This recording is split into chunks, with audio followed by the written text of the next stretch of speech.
Lady DJ అమ్మాయిలు వచ్చేశారు. ఇక డీజే టిల్లుకి చిల్లే. పూర్తి వివరాలకు చదవండి రేపటి సాక్షి హైదరాబాద్ ఎడిషన్. ప్రజలు గమనిస్తుంటారు, జాగ్రత్త. ఇది మధ్యన ప్రజాప్రతినిధులతో మాట్లాడుతూ ముఖ్యమంత్రి చంద్రబాబు చేసిన హెచ్చరిక. ఆయన చెప్పింది నిజమే, ప్రజలు అన్నీ గమనిస్తూ ఉంటారు. హామీలను అమలు చేయకుండా డైవర్షన్ రాజకీయాలకు పాల్పడుతున్న బాబు తీరును కూడా ప్రజలు గమనిస్తుంటారు. ఉచిత ఇసుక అన్నారు, తీరా చూస్తే అది ఉత్తిత్తి హామీయే అని తేలిపోయింది. బెల్ట్ షాపులు పెడితే బెల్ట్ తీస్తానని బాబు అన్నారు, అది కూడా ఉత్తిత్తి బెదిరింపేనని ఊరు వాడా ఏర్పాటవుతున్న బెల్ట్ షాపులను చూస్తే తెలుస్తోంది. లక్షలాది పెన్షన్లను కట్ చేశారు. మద్యం షాపులను పెట్టుకున్నవారు, ఇసుక మాఫియా నిర్వహించేవారు తమకు 30% కమిషన్ ఇవ్వాల్సిందే అని కూటమి నేతలు పబ్లిక్గా ప్రకటించేస్తున్నారు. అయినా బాబు నిశ్శబ్దంగానే ఉన్నారు. ఇలాంటి వాటన్నింటినీ ప్రజలు గమనిస్తున్నారు అనటంలో ఎంత మాత్రం సందేహం లేదని సీనియర్ జర్నలిస్ట్ కొమ్మినేని శ్రీనివాసరావు అంటున్నారు. వర్తమాన రాజకీయాలపై ఆయన కామెంట్ ఇప్పుడు చూద్దాం. ముఖ్యమంత్రి చంద్రబాబు నాయుడు ఎప్పుడేం మాట్లాడినా అందులో ఒక వ్యూహం ఉంటుంది. ప్రత్యేకించి ఎమ్మెల్యేలను ఆయన కంట్రోల్ చేసే తీరు ఇంట్రెస్టింగ్గా ఉంటుందని చెప్పాలి. కొద్ది రోజుల క్రితం అధికార కూటమి ఎమ్మెల్యేలతో చంద్రబాబు సమావేశమైనప్పుడు ప్రజలు గమనిస్తుంటారు, జాగ్రత్త అని హెచ్చరించారని ఎల్లో మీడియాలో కథనం వచ్చింది. మంచిదే, అందులో తప్పు కూడా ఏమి లేదు. ప్రజలు కేవలం ఎమ్మెల్యేలనే కాదు, ముఖ్యమంత్రి, ఉప ముఖ్యమంత్రి, మంత్రుల పాలన కూడా గమనిస్తుంటారు. ప్రతిపక్షంలో ఉన్నప్పుడు ఏ ప్రకటనలు చేసింది, వాగ్దానాలు చేసింది, అధికారంలోకి వచ్చాక వాటి గురించి ఇప్పుడు ఏం చేస్తున్నది కూడా గమనిస్తారు. ఆ విషయం చంద్రబాబు వంటి సీనియర్ నేతకు తెలియనిది కాదు. కాకపోతే ఆయన తెలివిగా ఆయా అంశాలన్నింటినీ ఎమ్మెల్యేలపై నెట్టేస్తుంటారు. మీడియాలో వచ్చిన కథనం చూస్తే కొన్ని ఆసక్తికర విషయాలు కనిపిస్తాయి. ఎమ్మెల్యేలు శాసనసభలో తమ కోసం ఏం మాట్లాడుతున్నారోనని నియోజకవర్గ ప్రజలు గమనిస్తుంటారని, సభ బయట కూడా ఇసుక, మద్యం వంటి వ్యవహారాల్లో ప్రైవేటు పంచాయతీల్లో తలదూర్చరాదని మరోసారి చంద్రబాబు స్పష్టం చేశారట. ఇంతవరకు బాగానే ఉంది. నిజంగానే ఆయన చిత్తశుద్ధితో ఈ హితబోధ చేసి ఉంటే అభినందించాల్సిందే. కానీ 5.5 నెలల్లో జరిగిందేమిటి? అసలు ప్రభుత్వం ఉందా లేదా అన్న అనుమానం కలిగేలా పాలన సాగితే ప్రజలు గమనించడం లేదా? టీడీపీ, జనసేన, బీజేపీ కూటమి అధికారంలోకి వచ్చే నాటికి సుమారు 80 లక్షల టన్నుల ఇసుక నిల్వలు ఉన్నాయి. మొదటి 10 రోజుల్లోనే టీడీపీ, జనసేన నేతలనండి, కార్యకర్తలనండి అందులో సుమారు 40 లక్షల టన్నులకు పైగా ఇసుకను తమ ఇష్టారీతిన అమ్మేసుకున్నారు. పేరుకు ఉచిత ఇసుక తప్ప జనం మాత్రం గతంలో కన్నా అధిక రేటుకు ఇసుకను కొనాల్సి వచ్చింది. ఇదంతా ప్రభుత్వానికి జమైందా? లేదు, టీడీపీ, జనసేన నేతల జేబుల్లోకి వెళ్ళింది. అది ఆయా నియోజకవర్గ ఎమ్మెల్యేలకు తెలియకుండా జరిగిందా? మిగిలిన 40 లక్షల టన్నుల ఇసుక కూడా దాదాపు అదే రీతిలో మాయమైంది. అయినా ఆ రోజుల్లో చంద్రబాబు, పవన్ కళ్యాణ్లు చూసి చూడనట్లు వదిలేశారన్న విమర్శలు వచ్చాయి. ఇసుక నిల్వలు ఉన్న చోట పోలీసులతో కాపలా పెట్టించి అవసరమైన వారికి ఉచితంగా సరఫరా చేసేలా చేశారా?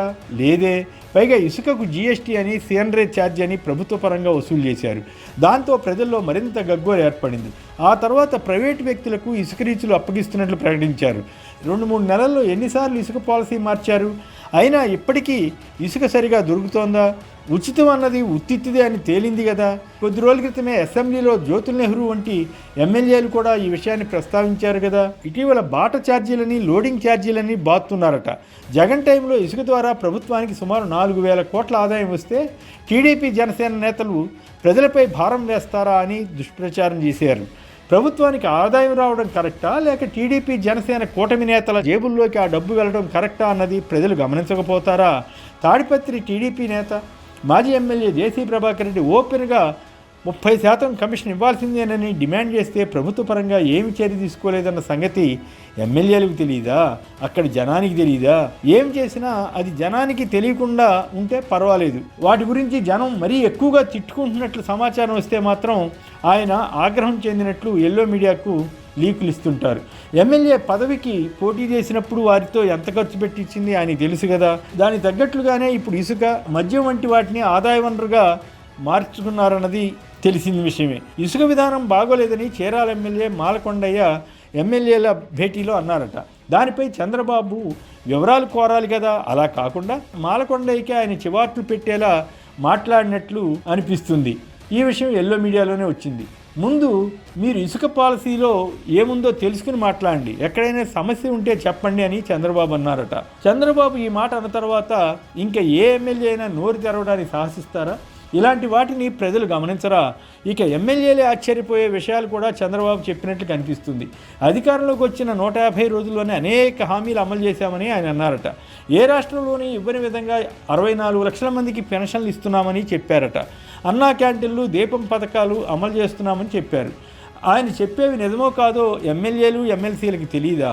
ఈ కొద్ది నెలల్లో కొన్ని లక్షల మందికి పెన్షన్లు కట్టాయన్న సంగతిని ఎమ్మెల్యేలు మర్చిపోవాలన్నమాట. అన్నా క్యాంటీన్లు ఏర్పాటు చేశారు, కానీ పలుమార్లు భోజనం నాణ్యత గురించి వస్తున్న విమర్శలు తెలిసినవే. దీపం స్కీమ్లో 1.5 కోటి కుటుంబాలకు ఉచిత సిలిండర్లు ఇస్తారనుకుంటే ఇప్పటికి కేవలం 5 లక్షల మందికే ఇచ్చారు. అయినా ఈ హామీ అమలు చేసినట్లు భావించాల్సిందే అన్నమాట. ప్రత్యేకించి తల్లికి వందనం కింద ప్రతి విద్యార్థికి 15,000, ఆడబిడ్డ నిధి కింద ప్రతి మహిళకు నెలకు 1,500 రూపాయలు, నిరుద్యోగ భృతి కింద ప్రతి నెల 3,000 రూపాయలు మొదలైన వాటి గురించి ఎమ్మెల్యేలకు ప్రశ్నించాలని ఉన్నా వారు నోరు తెరవకుండానే ముందుగానే చంద్రబాబు తాళం వేసే వ్యూహాన్ని అమలు చేస్తారన్న సంగతి అర్థం చేసుకోవాలి. ప్రజలు వీటిని గ్రహించకుండా ఉంటారా? మద్యం షాపుల్లో ఏ టీడీపీ నేతకు ఎంత వాటా ఉందో ప్రజలకు తెలియదా? పోలీస్ యంత్రాంగానికి తెలియదా? వారి ద్వారా చంద్రబాబుకు సమాచారం ఉండదా? ఉంటుంది. ఆయన ఉపన్యాసం చెప్పేటప్పుడు అలాగే మాట్లాడాలి. అది ఆయన తెలివితేటలకు నిదర్శనమని వేరే చెప్పనవసరం లేదు. ఏదేమైనా చంద్రబాబు ప్రభుత్వ తీరును, ఎమ్మెల్యేలు, కూటమి నేతల ప్రవర్తనను ప్రజలు ఇప్పటికే గమనించారు. ప్రజల్లో గూడుగట్టుకున్న అసంతృప్తిని డైవర్ట్ చేయడానికి వైసీపీ సోషల్ మీడియా కార్యకర్తలపై పోలీసులతో దాడులు చేస్తున్న సంగతిని కూడా ప్రజలు గమనిస్తున్నారు. అయినా తన ప్రచార వ్యూహాలతో జనాన్ని మాయ చేయాలన్నదే చంద్రబాబు ప్లాన్ అన్నది చాలామంది అభిప్రాయం. అది చంద్రబాబు నాయుడు తెలివితేటలు అనుకోవాలో మరేమనుకోవాలో.